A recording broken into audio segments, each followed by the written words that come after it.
Hey guys! Tonight we step into a corridor where the lanterns breathe like living things, their light swelling and fading against vermilion pillars. The stone beneath your feet is cold, and the night air carries a trace of sandalwood, the kind of scent that clings to old silk long after its color has faded. We aren't rushing. The palace itself seems to hold its breath, inviting you and me to walk slowly, as though each footfall might disturb something half asleep in the walls. What we'll notice tonight isn't the grand throne or the golden roof, tiles though those are easy enough to imagine. It's something smaller, something far more unsettling. In the ancestral halls, rows of lacquered tablets shine with gold characters, each representing a ruler, each one a link in a chain, stretching back through centuries. But as you pass them, your lantern light falls on surfaces that are strangely blank-polished rectangles, where no name remains. These empty spaces are the puzzle. Who were they?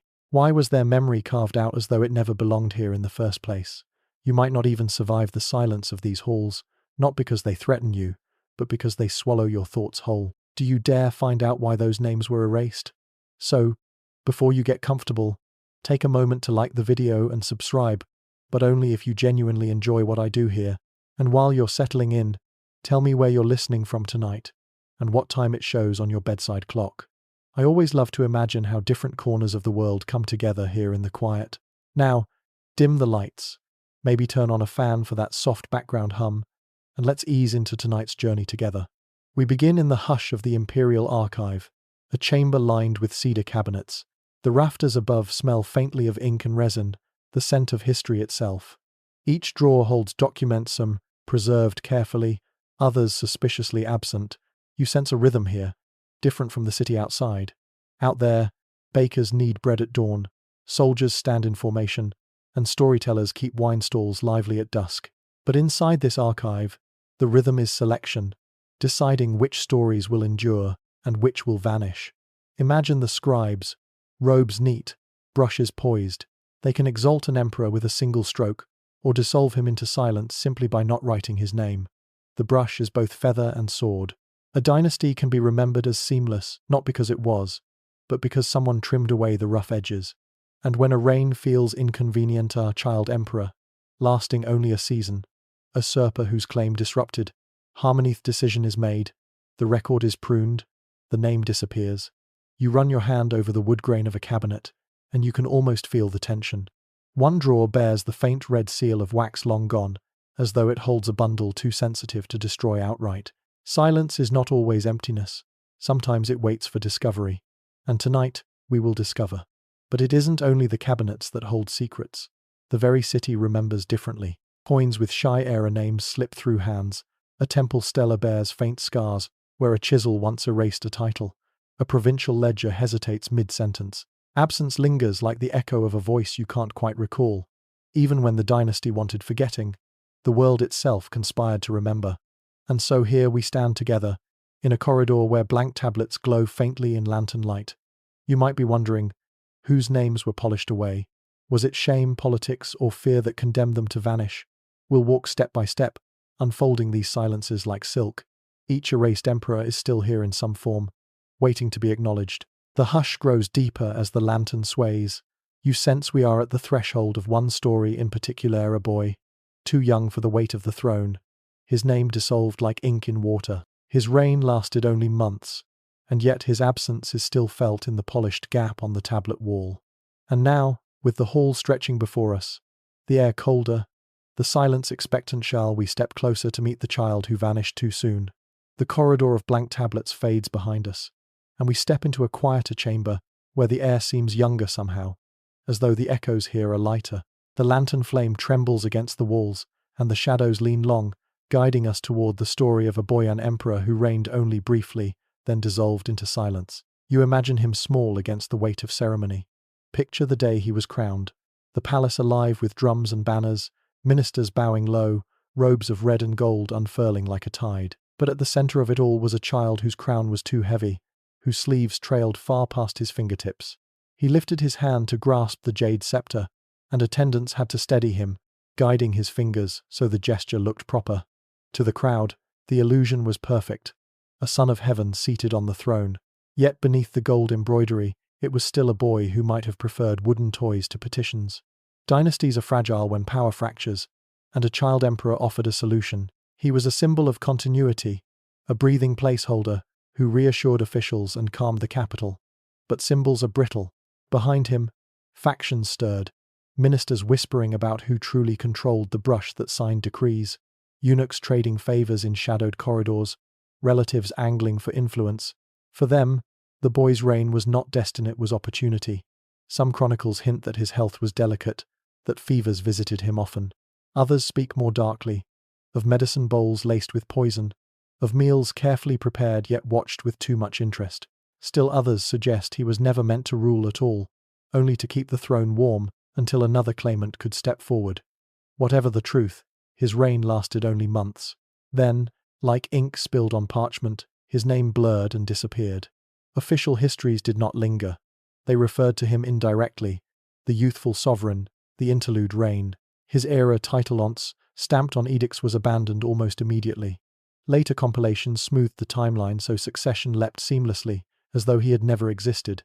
To read those records is to walk across a bridge where one plank is missing, yet the builders arranged it so you hardly notice. And yet, traces remain. In a provincial stela, a faint chisel mark where his name was erased still catches the light at dusk. A handful of coins, struck during his short reign, surface in riverbeds and market stalls, whispers of legitimacy stamped in bronze. A poem lingers, written by a scholar who mourned the emperor who never grew tall. These fragments are delicate but insistent, like the afterimage of a candle flame. Imagine his daily life in those brief months. Perhaps he rose early, led by attendants through echoing halls. Lessons would have filled his mornings, classics recited, calligraphy practiced with a hand not yet steady. Ministers would approach with documents, bowing deeply, explaining matters of floods and taxes far beyond his years. He may have signed with guidance, his brush hovering uncertainly before the characters flowed onto silk. At dusk, he might have looked to the stars, tracing constellations with his tutor, wondering why the heavens appeared to shift with the seasons. These are details no official chronicle preserved, but they live in the imagination, refusing to vanish.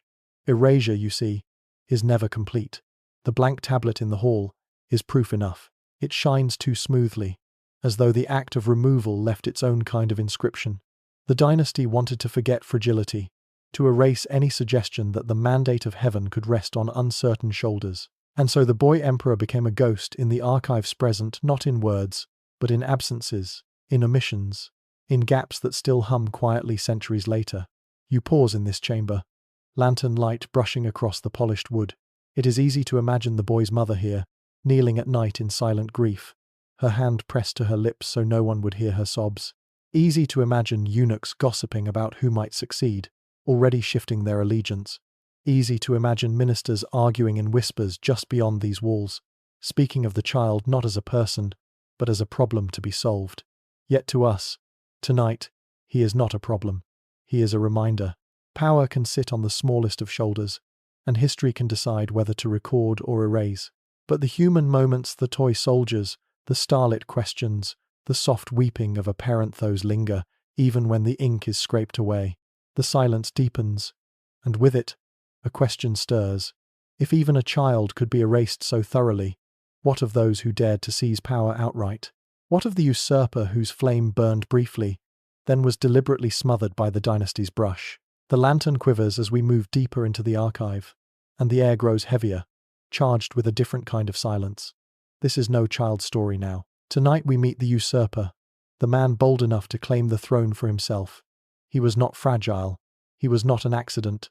He was a fire that the dynasty itself chose to extinguish. Picture the empire in disarray, famine creeping across the provinces, soldiers restless at the borders, ministers bickering in the capital. Into this breach stepped a man with iron in his gaze and conviction in his voice. He declared that heaven had withdrawn its favor from the ruling line and bestowed it upon him instead. Banners unfurled with his chosen era name, drums thundered through the city, and for a brief moment, his reign seemed unstoppable. Legitimacy, however, is a jealous crown. Loyalists of the old dynasty rallied, sharpening their words and their swords. To them, this man was not an emperor but a bandit, a traitor, a usurper. When his fall came, it came swiftly. His banners were torn down, his decrees burned, his seals destroyed. The official histories reduced him to a curse, a line or two dripping with disdain. And yet, history is never so neat. Coins struck during his reign still passed from hand to hand in villages long after his name was erased. Poems whispered in coded allegories compared him to a flame brief, bright and dangerous to remember. Among the people, stories persisted.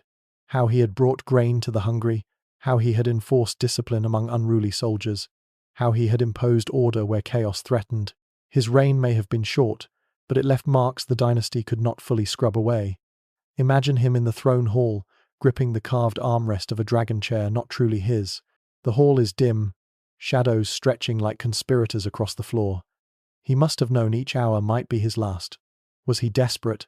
Was he certain heaven had chosen him? Or did he simply believe that once power was seized, destiny would bend to his will? The chronicles will not answer. They prefer silence. But silence betrays itself.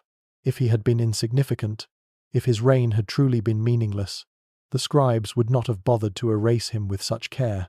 To cut a name out of history is itself an admission that the name mattered. His absence is the loudest proof of his presence. We stand now before a faded tapestry, its edges frayed, its threads torn where his likeness might once have been woven. Look closely. The pattern still reveals a dragon's claw, a hint of flame, fragments of power smudged but not destroyed. The dynasty unpicked his story, but the threads remain faint, indelible. And yet, behind this silence lies another kind of erasure even more unsettling. For if a usurper could be struck out of history by contempt, what of a ruler who wore the crown legitimately? What of an emperor crowned with ceremony, yet later condemned by his very descendants? The tapestry fades as we step through another carved doorway. The air here is differentless, like a battlefield's silence, more like a courtroom's pause. Shadows stretch along the walls like stern ministers, waiting to pass judgment. This is the chamber of the emperor who was condemned not by rivals or rebels, but by his own kin. He came to the throne legitimately. The rites were observed, the drums thundered, the sacrifices burned. His enthronement was witnessed by ministers, generals, and common folk alike. There was no dispute. Heaven's mandate had been passed into his hands. Yet legitimacy is not the same as legacy. Over time, his choices disappointed those who came after him. He was careless with famine relief, distracted by pleasures, too trusting of flatterers, too slow to hear voices of warning. Perhaps he was not cruelly inattentive. Perhaps he believed the empire could govern itself while he drifted through his gardens, surrounded by silk and song. But dynasties live on dignity, and negligence is a greater wound than treason. Ministers whispered, then recorded their disapproval. When he died, his heirs sharpened their pens. The verdict was harsh. His temple name was stripped. Posthumous titles were twisted into insults. The incompetent, the disorderly, the unworthy. In official histories, paragraphs shrank to condemnations. Achievements, if there were anywhere, left unmentioned. His burial rites were downgraded. His tomb denied the honors of his line. To future generations, he was not remembered as a ruler, but taught as a warning. We pause before his empty tablet now. The surface is polished smooth, too smooth, as if the effort to erase him left behind its own mark. You sense the shame of a family that wanted to cleanse itself by cleansing him. But shame is stubborn. The very act of blotting out his name only makes the absence heavier. Imagine the man behind the blank, not a monster, not a saint, but human, someone who once walked these same corridors, certain his reign would endure. His footsteps echo faintly still. His voice might linger between the rafters, if only you dared to listen closely. His descendants could strike his titles, but they could not silence the stones that felt his tread. And here is where silence betrays itself most deeply. If he truly had been worthless, why not simply record his failures and move on? Why the need to erase? Why the chisel against the tablet, the ink scraped from scrolls, the genealogies rewritten? The answer is simple and political. To admit he existed in weakness was to admit the dynasty itself had faltered. The silence is heavy, almost sorrowful. It is the silence of a family disowning one of its own. But as we linger, another question presses close. What happens when an emperor is not erased for failure, but for a truth too dangerous to preserve? What if his disappearance was not about shame, but about knowledge secrets the dynasty dared not let survive? The lantern light flickers as we leave the chamber of shame and enter a narrow passageway. The walls close in, the air grows cooler, and the hush here is sharper like the edge of a blade. This is the place where we find the emperor, who was not erased for weakness, nor for indulgence, but for something far more dangerous: knowledge. He inherited the throne in turbulent times. The court was divided into factions, each tugging at the fabric of power. Unlike other rulers who drowned themselves in entertainment, this emperor listened. He read reports with unusual care. He summoned minor officials directly, bypassing grand ministers. He disguised himself at night, slipping through city alleys to hear what ordinary people said. Piece by piece, a troubling picture formed. Corruption had rotted the dynasty from within. Ministers who spoke of virtue by day were trading secrets for bribes by night. Eunuchs who bowed with reverence carried hidden ledgers of illicit wealth. Regional commanders pledged loyalty in the capital but cut their own deals in the provinces. And the emperor knew. He saw it all. Imagine him in his private chamber, lamplight glowing across scrolls scattered on the floor. His brow furrowed, brush tapping against the inkstone as he tried to draft reforms. Some records hint he intended to strip power from entrenched clans. Others whisper that he uncovered a conspiracy linking high officials to foreign courts. Whatever the truth, it was knowledge the dynasty could not allow to breathe. And then, suddenly, he was gone. His death came swiftly. Explanations vague. His body was hurried to burial. His era title discontinued almost before the ink had dried. Within months, his name vanished from official records. Later historians dismissed him as insignificant, as though convincing themselves he had never mattered. But provincial chronicles speak differently. They call him the emperor who walked among us, the sovereign who listened, the ruler who asked too many questions. These fragments paint a picture not of incompetence, but of perception, a man who looked too closely at the cracks in the foundation. For that, silence swallowed him. You and I pause in this passage, feeling the chill of his absence. It is not the gentle hush of forgotten years. It is the deliberate quiet of fear. The dynasty did not erase him because he failed. They erased him because he succeeded too well in seeing what others wish to hide. Absence becomes a mask, but the mask itself tells us what lay beneath. The more carefully a name is struck out, the more important it must have been. His disappearance is less about who he was and more about what he discovered. The lantern flickers, as though nervous. And just beyond this passage lies a broader hall, a place not for one emperor, but for many. For this was not an isolated act. Every dynasty, from Han to Qing, repeated the ritual of erasure. What began as an emergency solution became a tradition, forgetting as a method of rule. Shall we step into that hall and see how erasure itself became part of the empire's design? The narrow passage opens into a vast chamber, its ceiling lost in shadow, its shelves lined with scrolls and tablets. Here we can feel the weight of centuries, not from any single name, but from a pattern repeated again and again. This is where we see that erasure was no accident, it became a tradition. Every dynasty began with promises. The Han, emerging after the Qin's collapse, vowed to restore order with a steady hand. The Tang declared itself the age of poetry and brilliance. The Ming rebuilt walls and palaces to project permanence. The Qing wrapped itself in grandeur, presenting majesty to both its people and foreign envoys. Yet beneath all these vows ran a quiet truth. Every dynasty feared fragility. And when fragility appeared, the answer was often the same: erase it. The Han recorded grand compilations that linked their lineage to ancient kings, smoothing out brief reigns that disrupted the flow. The Tang kept elegant diaries of court life, but thinned the ink whenever indulgence or scandal embarrassed their image. The Ming, obsessed with order, excised entire reigns so the line looked unbroken. And the Qing, eager to impress outsiders, trimmed away stories that hinted at internal weakness. Different dynasties, same impulse. Prune the record to preserve illusion. Imagine the scribes who performed this work. They sat at wide desks, brushes poised, scrolls stacked like waves around them. To include a name was to validate it, to omit was to destroy. Yet the act of omission did not feel violent. It was quiet, precise, deliberate. A reign could shrink to a single phrase, or vanish altogether, as though heaven itself had never recognized it. And yet, erasure left traces. It always did. A provincial gazetteer might stubbornly record the third year of before cutting off, unwilling or unable to finish. A coin bearing an abandoned era name might survive in a farmer's pouch. A temple stela might reveal chisel scars where characters once stood. These fingerprints remind us that the brush may obey the throne, but stone and bronze sometimes do not. The paradox is clear. Each dynasty hoped that by pruning its history, it would appear eternal. seamless, unshakable. But the more carefully they smoothed their story, the more their fear became visible. Each blank space is a confession, each erased name proof that power trembled. You and I walk slowly along this chamber. The shelves rise around us like cliffs, filled with scrolls whose ink grows thin where legitimacy faltered. In one, a reign shrinks to a footnote.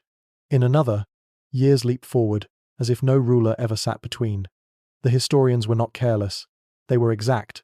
They polished the gaps until absence looked natural.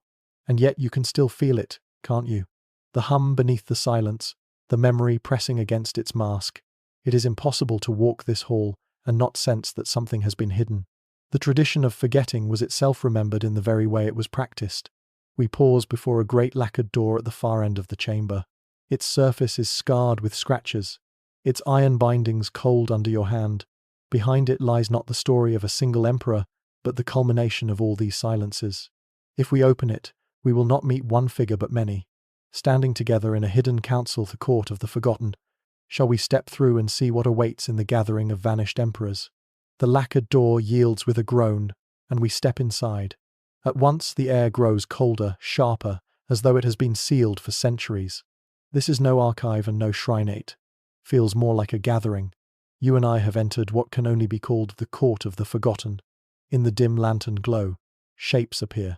Not flesh and blood, not ghosts, but impressions, outlines painted by absence itself. One figure small, a boy emperor whose crown outweighed him. Another broader, the usurper who seized the dragon throne for a heartbeat. Another weary, the legitimate sovereign condemned by his own descendants. And still another, the watchful ruler who knew too much, his eyes sharp even in shadow. They do not speak. Instead, the silence hums, a vibration just beneath hearing, as if their erased names are resonating in the dark.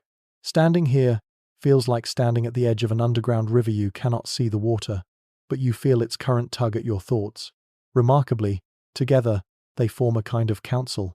History expelled them, yet here they gather, bound not by titles but by a mission. Each absence complements the others, weaving an alternate story parallel to the official one. Where the dynasty erased individuals, the silence preserved a collective. We walk among them. The boy emperor gazes upward, as though still searching for stars his tutor once showed him. The usurper clenches spectral fists, his presence restless. The disgraced sovereign bows his head beneath, shame imposed, not chosen. The seeker of truths watches intently, as if waiting for someone to ask the question he never could answer. Around them hover other figures, faint and unfinished emperors barely recorded, reigns erased before they could begin. The longer we stand here, the more the silence fills with presence. It is overwhelming, and yet strangely gentle. These rulers have not gathered for vengeance. They seem only to desire acknowledgement. For centuries they have been polished away from the tablets and scrolls, but here in this hidden court, they endure as shadows given form by forgetting. Their very assembly exposes the paradox dynasties tried to hide. The empire erased them to look eternal. Yet their erasure proves the opposite, that dynasties faltered, feared, and failed. The illusion of permanence dissolves, and in this quiet hall, you see the truth that even emperors could be forgotten, but forgetting itself cannot last forever. The lantern in your hand flickers, its light trembling against the walls. The shadows lean closer, as though inviting us deeper. Beyond this gathering lies a darker chamber still, one not about individuals at all, but about forgetting itself, about what it means when history chooses to silence. Do you want to step further, to face the silence of history itself, and discover why forgetting may reveal more than remembering? The Council of Shadows fades behind us, as we step into a final chamber. Here there are no figures at all, no outlines of emperors, no whispering silhouettes. The space is vast and nearly empty, its walls polished smooth so that the lantern's glow slides across them without catching. It feels less like a room, and more like a pause held by time itself. This is where we confront the silence of history. Not the absence of one emperor, not even the forgetting of several, but the deliberate practice of erasure as a way of shaping memory. Dynasties did this for many reasons, sometimes to hide weakness, sometimes to bury shame, sometimes to suppress danger. But beneath all those motives lies a deeper truth. Forgetting is a tool of power. By deciding what not to remember, a dynasty shaped the story it wanted the future to inherit. And yet, Forgetting always leaves fingerprints. A gap in a timeline. A smooth tablet. A coin stamped with a forbidden name. A chisel mark that catches the afternoon light. These fragments tell us that silence is never absolute. Think of forgetting like a painted scroll. Too many strokes, and the scene becomes cluttered. Too few, and it feels empty. Dynasties pruned their histories carefully, painting the past to look seamless. But every omission was itself a mark. The more they trimmed, the clearer their fear became. Here in this chamber, the silence presses close. You can hear your own breath, steady and calm, echoing faintly as though the walls are listening. The lantern flame stretches thin, shadows climbing high before settling again. For a moment, it feels as though the chamber itself is waiting not for the emperors, not for the dynasties, but for you. Because in the end, forgetting only works if no one remembers. Tonight, by walking through these halls together, by pausing at each blank tablet and listening to each hush, you have remembered. The lost emperors live again, not in official histories but in your imagination, in your presence here. The dynasty sought to erase fragility, shame, and fear, but by erasing, they revealed their own. And by noticing the silence, you now carry the memory forward. Our journey is nearly finished. We have walked from blank tablets to whispered fragments, from erased children to condemned rulers, from usurpers' flames to councils of shadows, and now we stand in the heart of silence itself. But before the lantern fades, let's take a few steps further out beyond the walls, into the night air, where stars scatter like constellations. There, the lost emperors will shine not as rulers, but as reminders that even what is erased still glows faintly, waiting to be seen. The heavy doors of the archive close softly behind us, and the echo fades into the stillness of night. We step outside beneath an open sky, where the stars gleam like tiny brushstrokes scattered across a vast scroll. The air is cool, carrying with it the faint scent of pine and stone. After all the chambers and corridors, the silence here feels different, not heavy, not fearful, but protective, like a blanket drawn over the world at rest. You sit down on the soft grass just beyond the palace walls. The lantern's flame has nearly faded, a small ember that glows more gently than ever before. Above, the stars arrange themselves into quiet constellations. Some shine brightly, others hide behind drifting clouds. They remind you of the emperors we traced tonight, some remembered, some erased, yet all still part of the sky. Breathe slowly with me, in and out. Each breath carries away the weight of forgotten names, leaving only calm. The hush of history becomes a lullaby, each pause a rhythm older than words. You realize that the emperors we sought are no longer shadows. They are companions for the night, resting now as you prepare to rest too. Close your eyes if you haven't already. Let the images dissolve the corridors, the tablets, the tapestries, the councils of silence. Let them fold gently into the background, like ink drying on paper. What remains is only the comfort of stillness, the warmth of knowing that memory and forgetting are simply two halves of the same breath. You are safe, you are accompanied, and the silence that once felt heavy now carries you softly toward sleep.